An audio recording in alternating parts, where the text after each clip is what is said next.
Sim. Desde tempos imemoriais, as aranhas despertaram medo e repulsa nas pessoas devido à sua maneira de se mover e anatomia quase alienígena, tornando-as protagonistas de filmes de terror e lendas tribais. Nos mitos africanos, Djibouti é uma aranha gigante do tamanho de um cachorro que constrói teias entre árvores e caça animais pequenos e pessoas. Já na América do Sul, tribos indígenas alertam sobre a Mãe da Floresta, um enorme demônio aranha que protege as partes mais antigas da selva.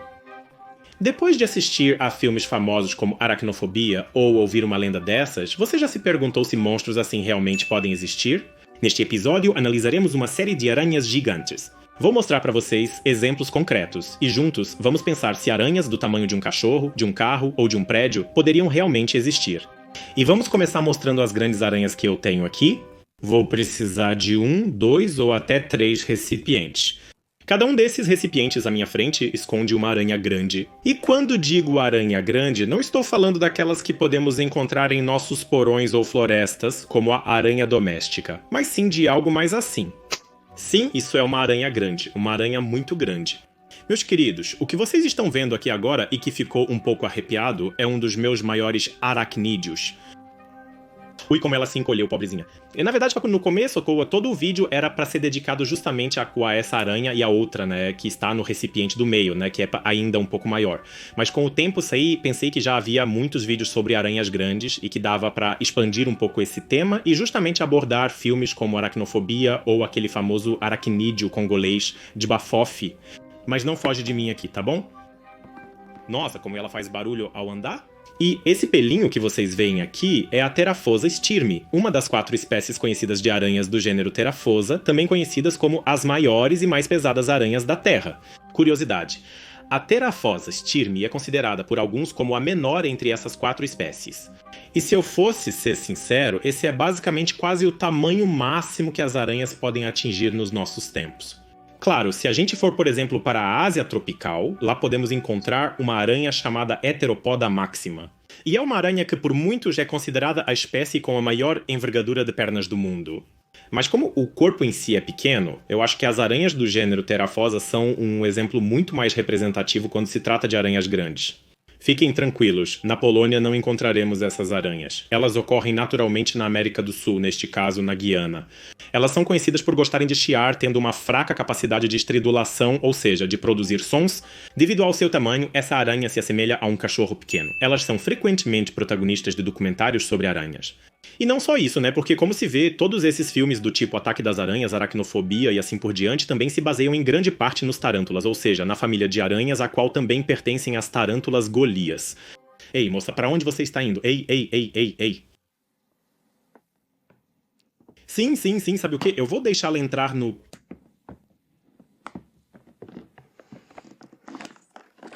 É verdade. Ó, Deus, Deus, Deus, Deus. Já está em pânico. Estamos no controle. Estamos no controle. Estamos no controle. Estamos no controle. Não estamos em pânico. Vou mostrar para vocês também o outro indivíduo, que é ainda um pouco maior. Ela é forte e muito poderosa. Não. Você quer sair para nós ou não muito? Ah, não muito. Fazer o quê? Como já mencionei, atualmente esse é mais ou menos o tamanho máximo que uma aranha pode atingir. Claro, se ampliarmos nosso grupo de busca para artrópodes, vamos encontrar criaturas maiores. Um exemplo simples é o caranguejo dos coqueiros, que vive em praias tropicais. É um caranguejo tipicamente terrestre que pode atingir até 60 ou 70 centímetros de envergadura das patas. Outros grandes artrópodes vivem nos mares, como o caranguejo real, mas em terra, entre outras ordens de artrópodes, também podemos encontrar casos bastante interessantes como as grandes centopeias sul-americanas, que podem chegar a até 40 centímetros de comprimento. E aqui eu não tenho a menor intenção de entrar no mérito do que cada um acredita ou não, porque as crenças são variadas e, claro, em aranhas como a Djibouti você pode acreditar ou não. No entanto, eu gostaria de abordar a questão de um ponto de vista mais, talvez não científico, mais lógico. Acho que não preciso explicar para vocês que há muito tempo atrás, a composição da atmosfera na Terra era um pouco diferente do que temos atualmente. Estou falando aqui de milhões de anos atrás. Por exemplo, há 300 milhões de anos, nossa atmosfera continha até 35% de oxigênio. Atualmente, esse valor é de cerca de 21%, então é muito menos. E se alguém pergunta por que as aranhas não podem crescer até o tamanho de uma casinha de cachorro, de uma casa ou até mesmo de um arranha-céu, aqui estão alguns argumentos de que simplesmente isso é impossível nos dias de hoje. O primeiro argumento é justamente o oxigênio. Devido ao fato de que os artrópodes, como aranhas ou insetos, absorvem oxigênio através das chamadas traqueias ou filotraqueias, e depois esse oxigênio é distribuído pelo corpo do inseto ou aracnídeo por, digamos, artérias, chega-se à conclusão de que a atual concentração de oxigênio é baixa demais para oxigenar todo o organismo de um artrópode tão grande. Se um exemplar desses aparecesse, acabaria sufocando mais cedo ou mais tarde. Porém, antes de sufocar, coisas ainda mais terríveis lhe aconteceriam. Porque o segundo argumento para que tais aranhas não possam existir é a nossa gravidade. Como vocês provavelmente sabem, essas aranhas, aliás, não só aranhas, mas também insetos, escorpiões, etc., têm algo chamado exoesqueleto. E o exoesqueleto funciona muito bem para pequenos insetos, assim como para essas aranhas também. O exoesqueleto também é uma camada de quitina que protege o corpo do animal contra predadores e vários fatores externos. Diferente, por exemplo, dos vertebrados, como nós humanos, que temos um esqueleto interno, ossos que sustentam todo o mié ao nosso corpo, e nosso esqueleto funciona como uma estrutura para todo o organismo. Nas aranhas, isso não funciona assim. Se tirássemos o exoesqueleto de uma aranha, ela simplesmente se espalharia, por assim dizer. E agora pensem, o que aconteceria se uma aranha dessas crescesse, digamos, 2 vezes mais, ou seja, tivesse cerca de 20 centímetros de corpo e 60 centímetros de envergadura das patas, apareceria o seguinte problema. Enquanto o tamanho, ou seja, o comprimento e a envergadura das patas aumentariam linearmente, ou seja, dobrariam, a área de todo o corpo aumentaria 4 vezes e a massa da aranha aumentaria 8 vezes. E é aqui que está o cerne da questão. A massa aumentaria até 8 vezes e algo teria que sustentar essa massa. Ou seja, todos os, vamos chamar de músculos, no corpo da aranha teriam que suportar um peso enorme, e com um exoesqueleto todos os músculos estão presos justamente a esse esqueleto, ou seja, a carapaça, no caso da aranha, por dentro do corpo dela. E percebam que, para sustentar uma massa 8 vezes maior, precisaríamos de 8 vezes mais músculos. Infelizmente, nossa superfície é apenas 4 vezes maior. Então, querendo ou não, uma aranha dessas, se crescesse, por exemplo, até o tamanho de um tigre, simplesmente desabaria sob o próprio peso, porque esse exoesqueleto ele também teria que ser proporcionalmente mais grosso e ficaria tão pesado que qualquer movimento para essa aranha se tornaria um sofrimento. Outra questão: aranhas e insetos que passam por metamorfose incompleta, como gafanhotos, crescem através do processo chamado muda, onde trocam de pele, correto? Então temos uma aranha pequena que quer crescer e nesse momento ela troca sua pele velha, incha, endurece e temos uma aranha maior. E aqui também surgiria um problema, porque esse processo é incrivelmente exigente em termos de energia. Com a concentração atual de oxigênio na atmosfera, todas essas traqueias, pulmões traqueais e espiráculos não seriam capazes de fornecer oxigênio suficiente para que uma criatura desse tamanho pudesse trocar de pele, devido à necessidade de muita energia. Para insetos e aranhas pequenos, isso funciona bem. Se voltarmos novamente 300 milhões de anos atrás, sabemos pelos fósseis que os insetos e aracnídeos daquela época eram enormes, muito maiores do que podemos encontrar hoje em dia. Essa diferença de tamanho se deve ao maior teor de oxigênio na atmosfera da época. Um dos exemplos mais impressionantes de quão grandes os insetos podiam ser naquela época são as libélulas, que naquela época atingiam o tamanho de grandes aves de rapina.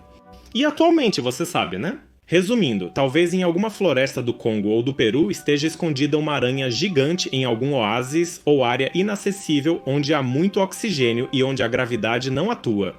Mas infelizmente a ciência e a lógica nos dizem que aranhas do tamanho de cachorros simplesmente não existem atualmente, porque isso não é possível pelas razões que eu mencionei para vocês. Mesmo assim, encontrar uma aranhazinha dessas por aí causa uma impressão bem forte, porque afinal a aranha é bem considerável e agora vocês devem estar se perguntando o que vai acontecer com ela. Quer dizer, talvez vocês não estejam se perguntando, mas se estiverem, eu vou contar para vocês. Queridos, essa fêmea ainda não tem nome e tenho uma pequena tarefa para vocês. Me ajudem a pensar em um nome para ela.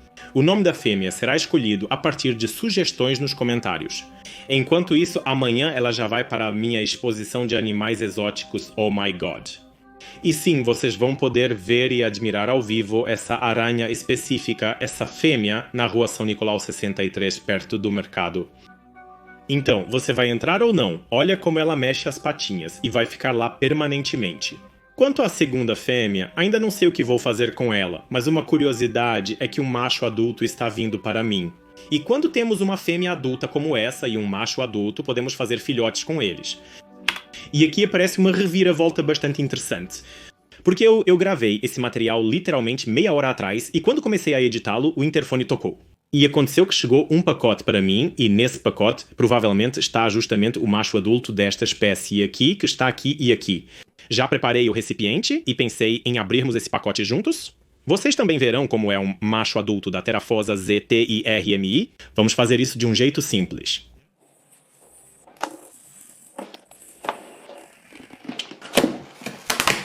Temos algo aqui.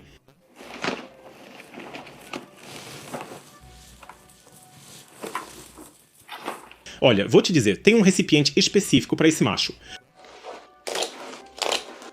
Mostra-se para nós. Caramba, mas que penugem. Ei, que magrinho, minha nossa, pobrezinho. Aqui está. Legal. Coitado, é preciso dar comida e bebida pra ele urgentemente, senão o cara vai definhar. Vamos entrar, vamos entrar, vamos entrar. Ok, vou colocar minha comida aqui pra você. E é isso. Os planos estão feitos. Vamos ver no que vai dar. Jair, a aranha é extremamente poderosa, lindíssima, é uma das maiores tarântulas que eu já tive aqui. Vou mostrar mais uma coisa. Como mencionei, esta é uma Pterophosa styrmi, que muitos consideram a menor do género Pterophosa. E esta é a Pterophosa blondie. É uma fêmea que, como podem ver, tem um número incorreto de patas, pois perdeu 2 traseiras durante a troca de pele. E é uma das maiores Pterophosa blondie que já vi na vida. Ela tem uma 26 centímetros, ainda não é o máximo encontrado no Google, mas é realmente impressionante. A Pterophosa blondie, conhecida como Tarântula Golias, é considerada a mais pesada e provavelmente a segunda maior tarântula do mundo em termos de tamanho. Como podem ver, são colossos. Vou colocar isso perto do meu rosto. Olha, é maior que ele. É um gigante. É isso, não tenho uma conclusão. Intervalo para o comercial, tô brincando. Ei, filho. Não vem pra cá.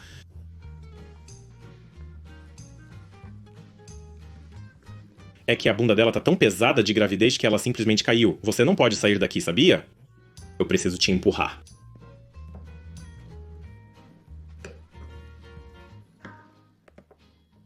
Ela pegou minha pinça e foi embora. Meu Deus. Por fim, como elas posaram tão bem, vamos alimentar o terceiro competidor, esse pequenino aqui, que ainda não apresentei a vocês. Temos 1, 2, 3 aranhas fechadas. Temos 1, 2, 3 baratas de Madagascar. E...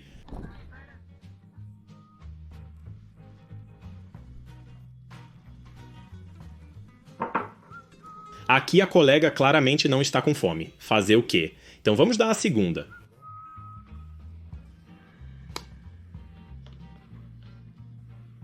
Oh, Jesus, que grites. Ei, Opi. Vejo que hoje não vai ter cooperação nenhuma, mas estão acontecendo uns dramas aqui. Fazer o quê? E agora essa Sibila e aquela Sibila. Tá bom, você vai comer algum dia, não sei, ou talvez não. E ainda tem o terceiro. E aí, mano? Aqui está uma barata, pode pegar. Não? Uma que ela comeu. Em suma, aranhas gigantes provavelmente não existem, mas posso estar equivocado. Deixem aí nos comentários o que vocês acham sobre isso e a gente se vê no próximo vídeo. Tchau!